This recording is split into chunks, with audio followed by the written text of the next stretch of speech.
What's going on, everybody? I'm Aslan Hudjavandi. Welcome into this edition of the Warchant Report. We're talking Boston College football. We, being Jeff Cameron, hosts of the Jeff Cameron Show, weekdays, Monday, Wednesday, Thursday, Friday on 93.3 FM, as well as Warchant TV, which is our YouTube channel, 1 to 3 o'clock. On Tuesdays, he has to hang out with this guy, Corey Clark, senior writer for Warchant.com, the ultimate Seminoles sports source. We cover a 3-0 football team. That's awesome. Noles are going to go 4-0 when they take on Boston College. Parents Weekend, 8 p.m. ACC Network. Come hang out with us, though, before the game at Hotel Indigo. Pregame show with Jeff and Tom going down. 4-ish or so, I think. There'll be a graphic over here showing all the things that are going on, keeping you updated what's going on for the Warchant Game Day presented by Zaxby's. Support Zaxby's. 17-year Golden Chief at the helm for that company all around the Tallahassee area. Gentlemen, let's get to it. Good to see both of you on screen. Noles moving to 3-0 after that win over Louisville. We called it a prove-it game on some of the programs on the Warchant.com network, which, by the way, everybody, it's still a buck, but for not much longer. Right, guys? Yeah, I'm hearing rumors that buck is about to go the way of the dodo. Better get in there. Come on. What do you wait? Quick now. You're not going to want to be a fan later, gang. You don't want to be a fan later when this thing's 9-0 and you're like, man, I could have gotten in for $1. But now I'm on the outside. It's $1, folks. Let's go. So the Noles go on the road, ACC opener, take down Louisville, guys going down, guys stepping up. So, Jeff, I'll start with you. I mean, what's the biggest story you think that came out of that game Friday night in Louisville? Was it the emergence of Johnny Wilson, or was it Tate Rodemaker finally kind of showing us what he's done in practice, but in a game where it really matters, like an ACC opener? Am I a hater if I say Tate Rodemaker? Is Corey going to say that I hate Johnny Wilson if I say that Tate Rodemaker is the Stay tuned. Stay tuned, partner. Yeah, it's Tate Rodemaker, man, because it's true. We've all seen it. Those of us on the beat have all taken turns at various points and turning to one another and say, you know, that kid's pretty good. He can really throw it.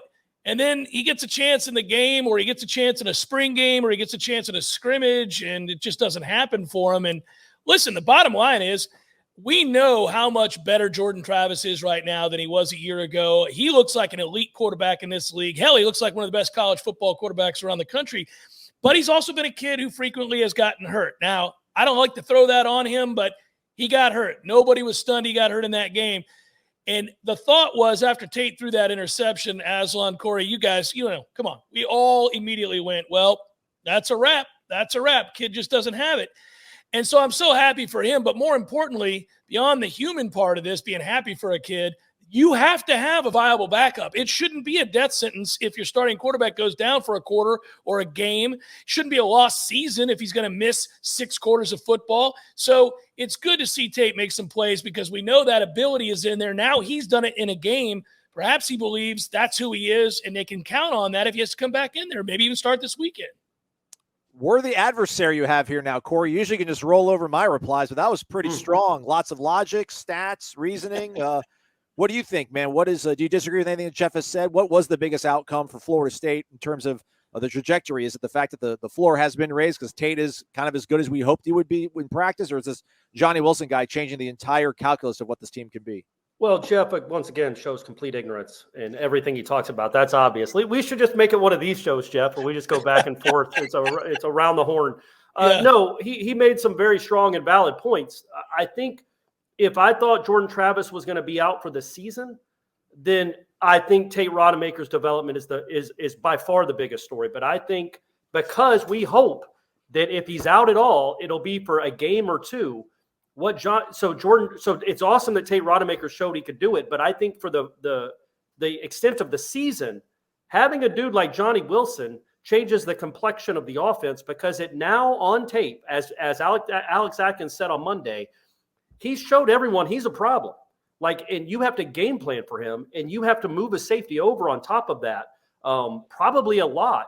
And I think that changes the whole offense. Now that you have a guy that showed he can dominate out wide. And now, look, he's not every game is the kid going to go for 150 and 2 touchdowns. He's not Peter Warrick necessarily, but he put that on film.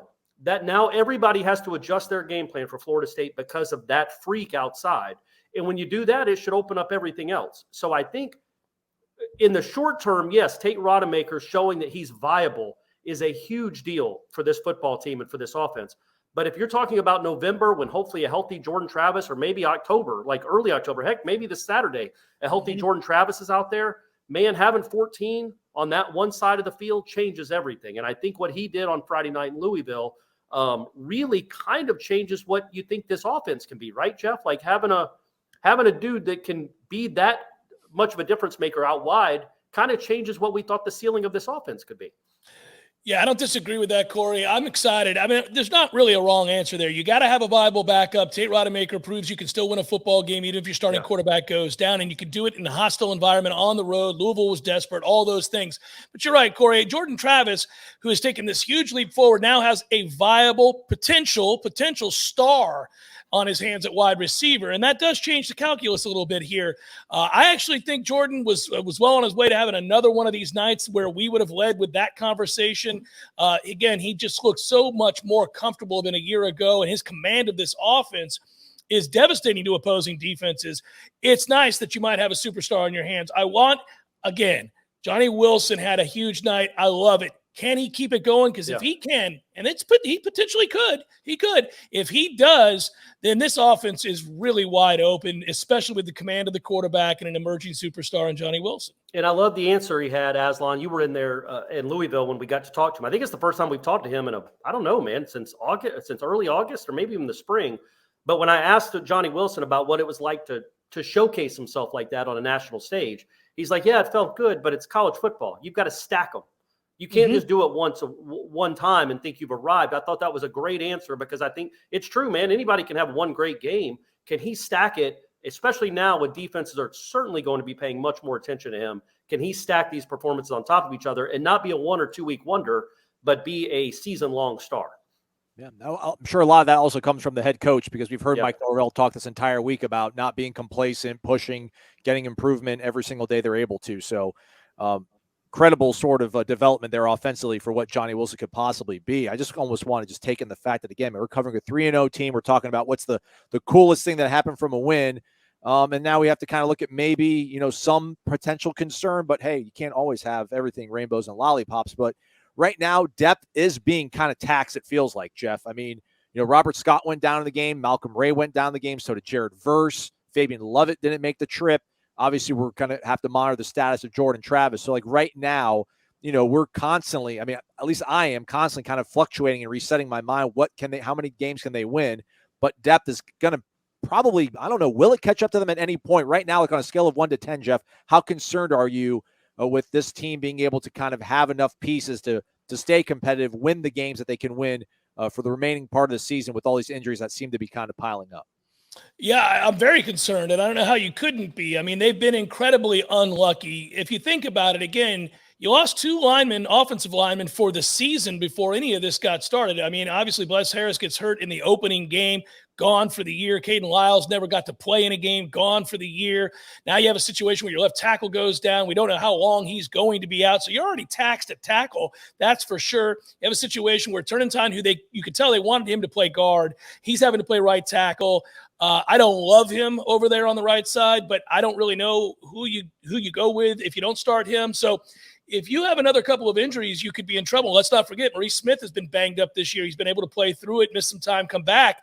But you have lost a lot of that depth, and offensive line is what makes it go. Our opponent this week in Boston College has been decimated by injury up front, and they haven't been very competitive because of it. We all know around here with Florida State what it's like to have an offensive line that is middling to poor. It's tough to win any game against any team that's any good at all if you can't block it up. So I am worried.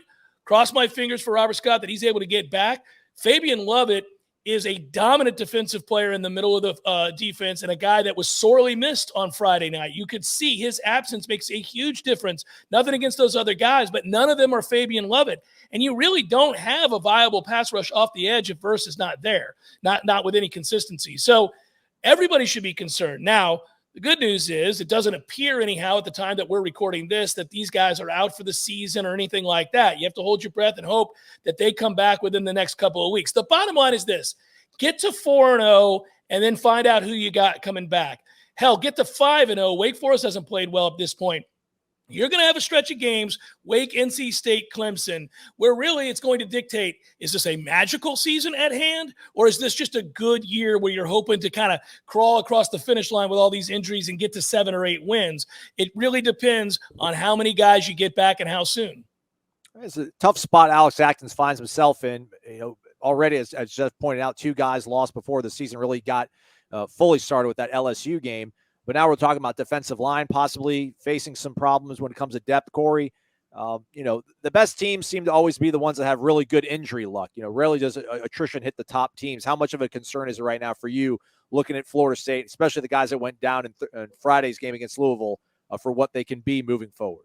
Yeah, I mean, the defensive line is where I wonder, because they are those 2 guys, in my opinion, are by far your 2 best players on the defensive front. They're difference makers. I don't know that anybody else on the defensive line is necessarily a difference maker. Maybe Robert Cooper, but not in a pass rush. And yeah, Boston College is struggling up front, but Florida State without Fabian Lovett and Jared Burse, and again, we don't know if they're going to play or not, but let's just assume they don't. Florida State's defensive line isn't great at all without those 2 guys. With those 2 guys, it's probably one of the best fronts in the conference. Without them, it's a bunch of unknowns. So that to me is a bit of a concern and a worry. And like Jeff said, it's just bad luck, man. Like, I think if you had 5-0 for sure against Boston College, I would think Florida State would win by 20 or 25 points. I just think they would dominate the line of scrimmage. Without them, man, there is no telling what this game does, or if it's a game in the fourth quarter. The Boston College quarterback's a good player. They have a really good wide receiver. I mean, things happen. And maybe you're playing a quarterback that has started once or twice in his entire career, and you don't know how he's going to handle the moment. So I think Florida State at full strength would beat this team by 3 or 4 touchdowns, I think, personally. Without them, it's kind of up in the air. I think you're still better than Boston College, probably by a good bit, but you never know how these the young guys are going to play. I want to see McClendon. McClendon had a sack in that game. I think even the last play, Jeff, on the interception that Cunningham threw, McClendon got in there and collapsed the pocket and made him roll to the right. McClendon has had some nice moments. It's time for him to take a next step. Dennis Briggs has to do something. He has to start playing. Well, and by the way, really quick, Corey, on that point, I'm glad you brought up Dennis Briggs, because I meant to when Aslan asked about the injuries. He's not the guy that he was before the Louisville injury a year ago. Yeah. He's still an important player, but he's not quite where he was. So to your point, yeah, Dennis, I don't know if he's capable yet. He's not fully back. It doesn't seem to me. Yeah, but you wonder with the way Louisville ran on Florida State, and it wasn't just Cunningham. It was a lot of stuff up the middle. Was that because of Cunningham? I mean, I'm sure it's a combination of both. Was it not having Lovett, or was it because Cunningham makes you defend the run differently? I'm sure it's a combination of both, but that's a good test, because if Boston College can run up the middle on you, well, then now you got real problems, and you're going to be in a game in the fourth quarter, because it's not going to be a cakewalk if they could run like Louisville ran. Florida State takes on Boston College Saturday, Doak Campbell Stadium. ACC home opener for the Noles will be on ACC Network. But before that, get tuned up properly. Check us out over at the Hotel Indigo. 4 o'clock festivities start over at the Hotel Indigo in College Town. They'll have a tailgate buffet, and those burgers are legit. They're literally out there like grilling them like a tailgate. It's fantastic. Come out there, check out Jeff and Tom doing the pregame show. And then during the game, the watch-along returns. Dominic Robinson and I will hold things down in the first half, possibly. Maybe Tom will show up. We'll see how that goes. And then the second half, Tom and Tom, taking you to the postgame show, where then Gene and Tom will wrap things up for you. Warchant Rap with Corey and Ira. All the interviews, all the press conferences over on the YouTube channel, so do check us out. Aslan, I also feel like you'd be remiss, and I do mean remiss, if you didn't mention Jeff and I at Corner Pocket on Friday evening for happy hour, the Warchant happy hour. You kidding me? 5:30 to 6:30. That's the best time you're going to have all weekend. Am I right, Jeff? That is true. And my father inquired about it this morning, Corey, not to rub in my living father's presence, but he did say to me, can I come to the happy hour party at Corner Pocket again? I said, oh, by all means, Dad, everybody wants you there. We're all going to be celebrating your presence. So absolutely. It's going to be fun. Let's go. Yeah. Man, my dad will not be there. No, that'd be something. It would be. Come on, old man. Come back, please. Oh, my gosh. Boston College needs to see their life resuscitated this season. They're starting off 1-2. Their only victory over FCS Maine. Now, granted, week 1, they only lost by 1 point to Rutgers. But still, they come into this game 1-2. They got blown out against Virginia Tech. They struggled at times with Maine. Right now, looking at some of their stats, they're 115th in total offense, 130th in rushing. They're averaging less than 50 yards per game. Passing offense, 61st. Now, defense, they're all right, but ultimately, looking at this with this banged-up offensive line, they had a redshirt freshman starting at left tackle. He went down. That's created all sorts of issues for them up front. Corey, I know it's college football, anything can happen, but man, just looking at this as an objective onlooker, a guy who covers the sport for a living, like what's dangerous? What are the threats? What's to possibly be scared about if you're a Florida State fan going into this one? I think the unknown with the injuries, and look, as much as I was a fan of what Tate Rodemaker did and how big I think that is, like we talked about to start this show, if he has to play, if he's starting, if he's the guy, and we probably won't know until right before kick, how will he handle the moment? Because I think the way you lose this game is 2 or 3 awful turnovers. I think you give Boston College a short field, you give them confidence, then you start to press with a kid that's never really had to come back much in a game or wore the pressure of being the full-time starter. How will that be handled? So that to me is the biggest concern is if it's Rodemaker, even with the weapons that we think he has now, and he's got some nice weapons, Boston College isn't a joke defensively. You're not going to just march up and down the field. And if you give them a short field a couple of times and you get in a hole, well, then it can snowball on a kid that may not have the confidence we don't want him to have yet. We hope it's all changed and his career's done a complete 180, but we won't know that for sure until we see him again in another football game. BC's got a solid quarterback in Phil Dracovic. Zay Flowers, obviously a dynamic threat out wide. Their running back's quite solid too, Jeff. But, I mean, otherwise, does this all fall into Florida State? I mean, the only way this game goes sideways for Florida State is they'll have to more or less kind of give it away, or is there anything BC can do to take it from Florida State? Can you see that happening? Yeah, you mentioned Garwo, the running back. He's a talented player. He's only averaging a little over 2.5. I think I saw the last I checked anyhow, around 2.8 yards per carry, something like that. That's well below what he should be. That, again, speaks to that offensive line and their troubles. I was not overly impressed with Florida State's defensive line in this last game, so I'd like to see him go ahead and take advantage of this opportunity against a banged-up, an offensive line that's been shredded, decimated by injury. They ought to dominate even if their backups are in. We'll see if they do. Corey nailed it, though. The bottom line is, Aslan, if Tate Rodemaker goes out and throws a pick six to start the game and begins to feel the weight of that, right, let's say it's a sluggish-looking game, disjointed, convoluted, something like that. Next thing you know, you look up, it's the middle of the second quarter, and you're down 10-0. How does he respond? It's a primetime game with the fans desperate to cheer. Does he feel that, right? You can create a scenario where he's seeing ghosts, and all of a sudden it's getting a little dicey, and the pressure shifts back to the home team because Florida State should most assuredly win this game. They have a bunch of games coming up where it's going to be 50-50, or they'll be the underdog. You got to get these wins where you can get them. But remember, they don't have a reliable field goal kicker at FSU. So let's say he misses a couple of kicks and the fans are unhappy and you have a turnover. And the next thing you know, you're in a dogfight and things happen and people put pressure on themselves. Do I think that's going to happen? No, but it's not a crazy scenario to paint. I mean, Florida State's not a dominant team right now. They're average on the offensive line. You probably are going to start your backup quarterback. Your defensive line without Fabian Lovett and maybe without Jared Verse is not a dominant defensive line, as he said. So who knows? It could be pretty close on into the second half, and then guys begin to grip a little bit. Jeff, how would you manage Florida State's quarterback situation then? You know, right now, Jordan was at practice on Tuesday. We'll continue to monitor his progress throughout the week. But is this one of these things where, like, is 70% of Jordan better than 100% of Tate Rodemaker? Is it imperative for Florida State to keep Jordan healthy for the long term? How would you go about managing the situation right now that Mike Norvell and Tony Tokars find themselves in, and Alex Atkins to a certain degree? I want to play my starting quarterback if I can. And so if the doctor medically clears him to play and says, look, he's not at any more risk to do more damage to the existing injury and he can move, yeah, I'm going to play him. But if the doctor says, look, he could use another 4 to 5 days here to get right before these stretch of games where you're going to want to run him in some cases against these teams with better defenses, then obviously I'd side with the doctor's advice. I just don't know without being in that room and talking to a doctor. He's going to give you percentages. He's going to tell you all these things. To me, it really does come down to whether or not can he re-aggravate it or make it a lot worse than it currently is. And if the answer is yes, then you got to start Tate Rodemaker. And obviously, I think you simplify the game plan like they did in the second half of this game against Louisville. I went back and watched that very closely. They managed this extremely well. Clearly at halftime, they said to Tate, what do you like? What do you don't like? Here are the RPOs. You're going to read one guy and make a throw. If the safety comes down, then we're going to throw the ball. If he doesn't, we're going to run the ball. It's not that difficult a decision. I'm not trying to rip Tate, but they just really wanted to take a lot of decision-making out of his hands so he could get comfortable. And you saw he got comfortable once he made a couple of easy throws on those slants. Also, I thought scrambling helped him. I'd get him involved in the running game. He is a pretty good athlete. I would let him run here to get into the flow of the game.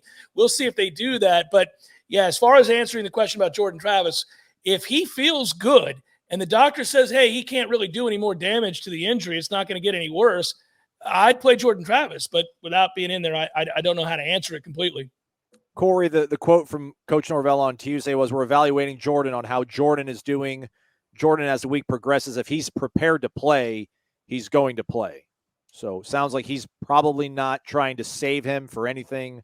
If he can let him loose on Saturday, or do you disagree with that kind of assessment of that quote? No, I agree with that assessment. And I agree with what Jeff was saying. If Jordan Travis is good to go, look, man, all these wins are valuable. What's good to go though? Like, what's good to go? Like, if he's 80%, we're fine with it.